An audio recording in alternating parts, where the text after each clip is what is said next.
There we have it. 3 minutes ago, Donald Trump stunned the world as he directly accused Keir Starmer of lying to his face. What was supposed to be a carefully managed press event spiralled into a brutal confrontation, leaving Starmer exposed in front of cameras and the international press. In one explosive exchange, Trump cut through the polished words and political spin, blasting the Labour leader for hypocrisy, dishonesty, and weakness on free speech. What followed wasn't just a war of words, it was a defining moment that could reshape Starmer's credibility, his leadership, and even the direction of British politics. The tension had been building long before the press conference began. For weeks, critics had accused Keir Starmer of double standards, praising free speech abroad while restricting it at home, speaking about values while bending them whenever convenient. When he finally faced Donald Trump, that tension boiled over. Trump, never one to pull his punches, opened the exchange with his trademark bluntness. He accused Starmer of presenting one face to the public and another behind closed doors, of trying to charm the international stage while silencing ordinary people in his own country. The atmosphere in the room shifted instantly. Reporters leaned in, cameras clicked faster, and what was meant to be a diplomatic moment became a political battlefield. Starmer, visibly uncomfortable but determined to stay composed, tried to defend himself. He repeated the familiar lines about Britain's proud tradition of free speech, insisting that the UK still upheld those values. But Trump wasn't buying it. Interrupting with sharp jabs, he fired back that Starmer's government had been locking people up for Facebook posts and clipping the wings of American tech companies operating in the UK. His words hit hard, cutting through the polished language and exposing the contradictions. Starmer, for all his calm demeanour, looked caught off guard. It was as though Trump had read his script before he even delivered it, ready with counterpunches at every turn. The clash wasn't just about policy, it was about credibility. Trump painted Starmer as a leader who says one thing in public but acts differently when the cameras are off. He brought up the online safety laws, pointing to rising arrests for social media posts that wouldn't even be considered crimes in America. You say you believe in free speech, Trump barked, but your record says otherwise. You lie to your own people and now you want to lie to me? The words were brutal, blunt and impossible to ignore. For Starmer, the accusation cut deeper than policy. It struck at his reputation as a man of integrity, raising the question of whether his leadership was built on shifting sands. For Trump supporters, the confrontation was proof that he could spot dishonesty a mile away. They argued that Starmer's attempt to smooth over his record collapsed the moment Trump pressed him. Even neutral observers noticed how quickly the Labour leader shifted his tone, trying to downplay criticisms while avoiding direct answers. Instead of projecting strength, he looked defensive, hesitant, and unwilling to face the uncomfortable truths laid before him. In politics, perception matters as much as reality, and in that room, the perception was clear. Trump looked strong, direct, and unapologetically authentic. Starmer looked like a man struggling to keep control of the narrative. The scene grew more dramatic as Trump turned to the press itself, pointing out how much they had ignored the growing problem of censorship in the UK. If this were America, he said, you'd all be writing about it, but here you let him get away with it. The accusation put reporters in the hot seat, further amplifying the tension. Some scribbled notes furiously, others shifted uncomfortably in their chairs. Starmer tried to interject, but Trump raised his hand, silencing the moment with sheer force of presence. It was clear who was commanding the room. This was not the encounter Starmer had planned. His strategy was to appear calm, diplomatic, even statesmanlike, presenting himself as a leader who could engage with figures as unpredictable as Trump. Instead, the exchange highlighted his vulnerability. Every time he tried to pivot, Trump pulled him back, demanding answers he couldn't convincingly provide. The contrast was stark. Starmer's rehearsed lines against Trump's raw authenticity. For viewers, the effect was electric. It felt less like a press event and more like a courtroom cross-examination, with Starmer in the witness box and Trump as the relentless prosecutor. The fallout began almost immediately. Clips of Trump's outburst spread across social media within minutes, shared by supporters and critics alike. The phrase "lying to his face" began trending. attached to memes, headlines, and heated debates. To many, the exchange confirmed what they already suspected, that Starmer was willing to twist his positions when it suited him, even if it meant contradicting his past statements. For others, it was a humiliating reminder of how fragile his public image really was. Either way, one thing was undeniable. The confrontation had changed the narrative. What was supposed to be Starmer's moment on the international stage had turned into a crisis, one that could follow him into the next election. As the press conference rolled on, the confrontation escalated from a clash over free speech into a full-blown test of character. Trump, sensing weakness, doubled down with even more ferocity. He reminded the audience of Starmer's past statements. Moments where the Labour leader had openly criticised Trump, dismissed his politics, and vowed never to extend him the kind of respect that was now on display. Trump's voice rose as he accused Starmer of performing a U-turn so dramatic that it could only be explained as opportunism. A few years ago, Trump thundered, "You wouldn't even sit at the table with me. Now you bring me a letter from your king." That's not leadership. That's desperation. The words echoed in the room, leaving Starmer with no easy response. His polished calm looked increasingly like paralysis, while Trump's bluntness carried the weight of authenticity. Observers couldn't ignore the contradiction. Starmer once proudly distanced himself from Trump, going as far as to say he'd never share a meal with him. Yet here he was, standing beside him, smiling stiffly as he handed over a royal invitation. For Trump, this was an open goal. He framed Starmer not as a principled leader adapting to circumstances, but as a man willing to abandon his convictions whenever politically convenient. The symbolism of the King's letter only made it worse. What was meant to project statesmanship now looked like grovelling, a calculated gesture to win Trump's favour. "It's embarrassing," Trump said, shaking his head. "He pretends to be strong, but all I see is someone trying to survive." Starmer attempted to regain control by shifting the focus onto Britain's relationship with the United States, stressing the importance of unity, partnership, and shared values. But his words rang hollow, weighed down by the contradictions Trump had already laid bare. The more he spoke of principles, the more the audience recalled his reversals. Churchill's legacy, once attacked, now praised. Trump, once condemned, now courted. It was as if every sentence Starmer delivered carried a shadow of doubt. The harder he tried to project leadership, the more he looked like a man struggling to reconcile his past with his present. The reaction outside the room was swift and brutal. Social media feeds exploded with clips of Trump accusing Starmer of lying. Hashtags like #Starmer exposed and Trump blast began trending globally within hours. Commentators pointed out the stark body language. Trump leaning forward, commanding, confident, Starmer leaning back, defensive, almost shrinking under the glare of the cameras.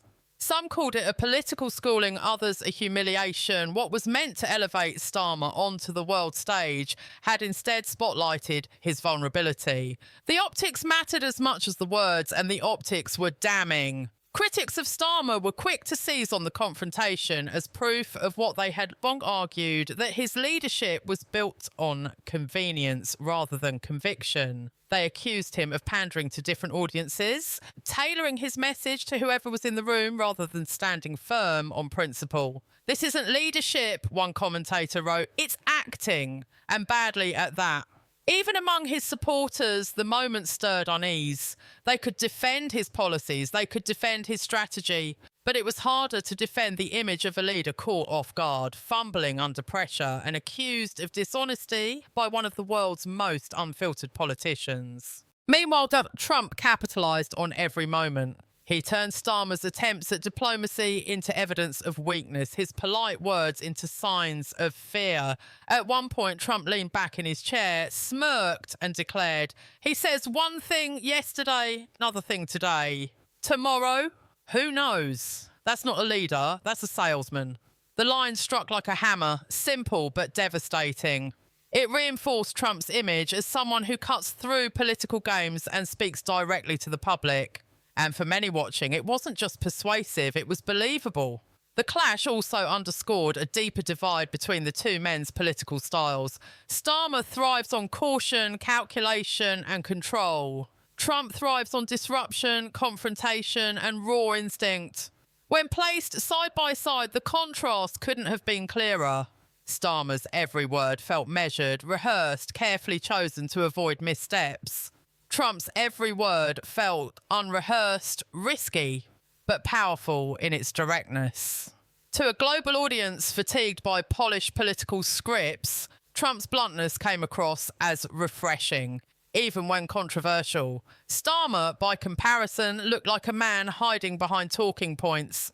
For Starmer, the damage was twofold. On the surface, he had been outmaneuvered in a high-stakes exchange with one of the world's most aggressive political figures. But beneath the surface, he had exposed his greatest vulnerability: inconsistency.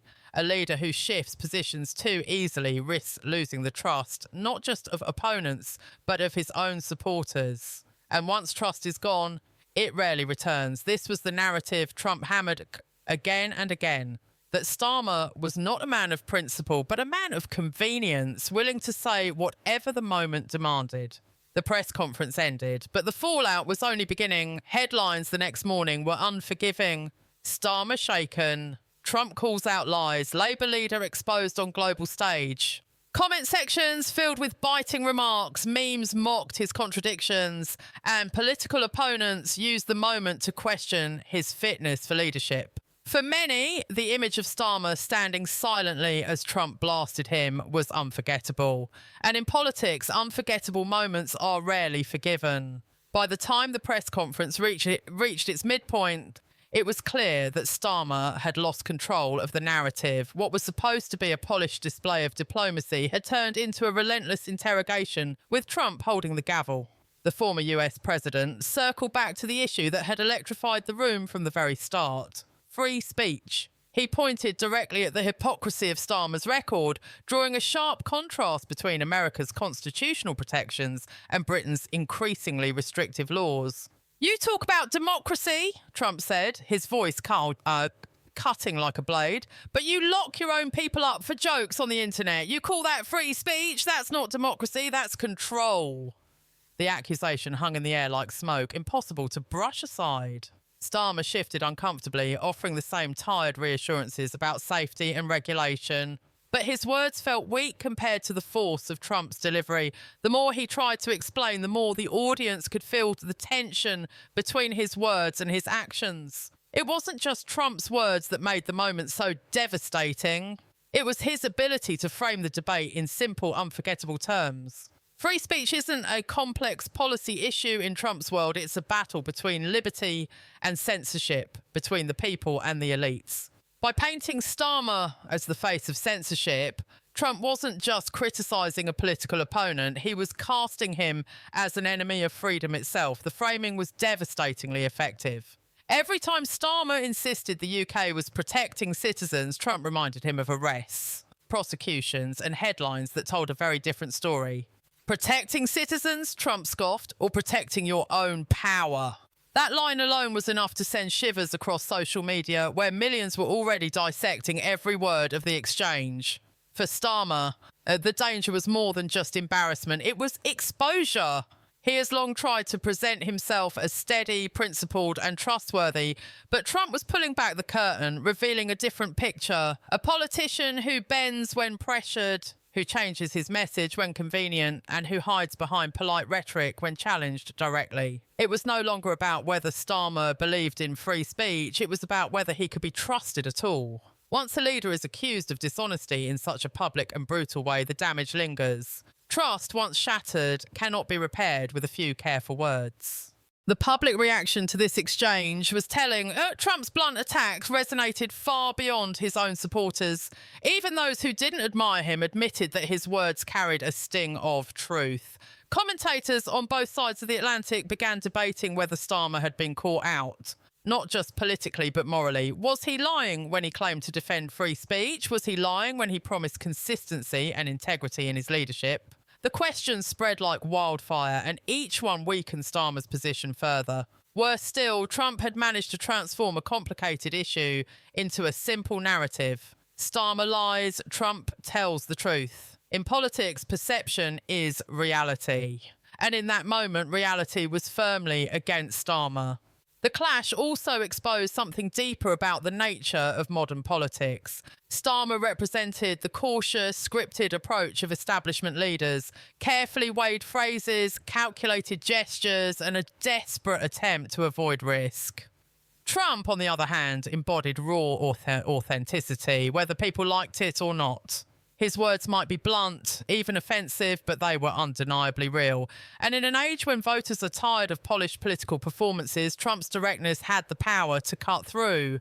That dynamic was on full display in the press conference. Every time Starmer tried to deliver a careful, balanced answer, Trump smashed it apart with a single blunt sentence. Every time Starmer tried to maintain dignity, Trump accused him of dishonesty. It was a clash of styles that left one man looking powerful and the other looking weak. What made the confrontation even more damaging for Starmer was the memory of his past reversals. Only a few years ago, he dismissed Trump outright, even mocking his leadership. Now, standing before him, Starmer offered deference, praise, and even the honour of a king's invitation. Trump seized on this contradiction with ruthless efficiency. "You called me dangerous," he reminded him. "You called me unfit, and now you want me at your table. Which one is the lie, then or now?"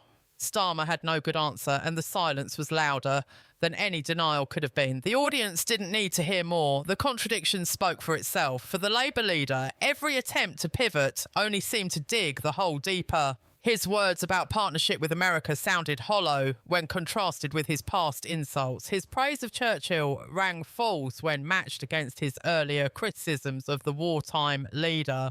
It was as if Trump had built a wall of Starmer's own contradictions and trapped him in solitude. Every path out led to another reminder of inconsistency. To the watching world, it looked less like leadership and more like damage control. By the time the exchange drew to a close, Starmer looked drained, his responses thinner and less confident than before. Trump, meanwhile, appeared energised, almost relishing the confrontation. He leaned back, arms open, as though he had proven his point simply by exposing the cracks in Starmer's armour.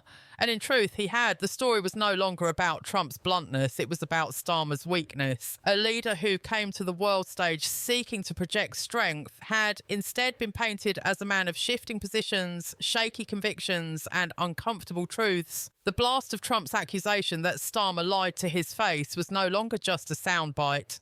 It had become the defining headline of the day, one that threatened to overshadow everything else. The aftermath of that explosive exchange was unlike anything Westminster had seen in years. Within minutes, news outlets across the globe seized on the moment. Trump accused Starmer of lying to his face. Clips were replayed endlessly, Trump pointing his finger, his voice booming, while Starmer faltered, eyes darting between his notes and the cameras. For Trump, it was a moment of dominance. For Starmer, it was political devastation. Headlines screamed of humiliation, of hypocrisy exposed, of a leader unravelling under pressure. Commentators who had once shielded Starmer were forced to admit the obvious. He had been cornered, his credibility shredded in front of the world. Social media only amplified the collapse. Hashtags like #Starmer exposed, Trump blast, and #lying to his face surged to the top of global trends, with millions of users dissecting every awkward pause, every stumble, every forced smile. Memes circulated at lightning speed, painting Starmer as a man caught in his own web of deceit. In the court of public opinion, the verdict was brutal, and it was unanimous.